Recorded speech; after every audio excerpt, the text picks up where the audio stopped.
last 2 years, it's been difficult for you guys to be able to, get your legislation either heard or Yeah. to the floor because of those powers that be. Right.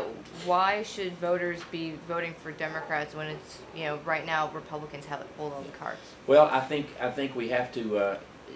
Folks need to look back a few years.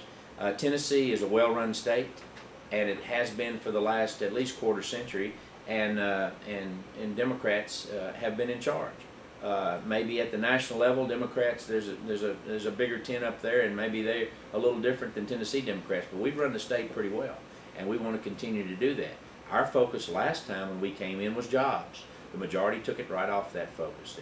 They started meddling in county matters. They started all these social issues, all these hot button issues, and lost the focus on jobs. We took job tours. We showed the governor and the majority what needed to be done. They did some of it, but they didn't do as much as we should. The focus is still on jobs. That's where it is. I think our track record is such that we can run on it. I hope folks will realize that that's been our focus, not only just this last session, but the last quarter century. And we're coming out of this recession. Tennessee is pretty good, and we want to be in a position to at least help lead us further out. So jobs, people, and education. That's it. Jobs matter, education matters, and people matter in Tennessee. I was speaking with Beverly Marrero last week, and she's cleaning out her desk. She's Yeah. preparing the transition on, and I was asking, what does the Democratic Party and or Democratic legislators need to do at this point? And she said, well, if we don't get our message out, we risk becoming extinct. Do you think it's that dire at this point?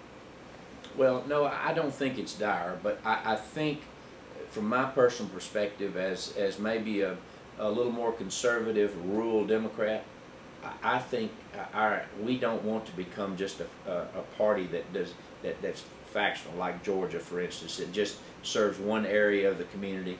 We want to be a party that serves all areas, and in the rural communities we've been very strong all these years, and just in the past few years we've seemed to lost a lot of our rural members and our rural representation. So I think we need to press forward on that. I think in the urban areas that we're doing just fine. We could always do better, but we're doing okay. And in the suburban areas and the rural areas is where we need to press our message a little harder than we have been. As leader, how do you cut through and be effective in a legislature that's run by Republicans who want to do it their way? Well, you have to keep your priorities, which are jobs, education, and people, and then you have to focus on facts. Heretofore the minority has been back there on the back row or something, every once in a while lobbing a grenade to blow things. That's not the way we do it. We focus on facts, and I think if you'll check the facts, I've said a couple of times, and I was a little trite about it, I guess, but I said, we told you so. We focus on the facts, and then we focus on relationships with our various constituencies. So if you keep facts and those things, relationships in mind, then I think you're doing what's best for the state as a whole and can move forward.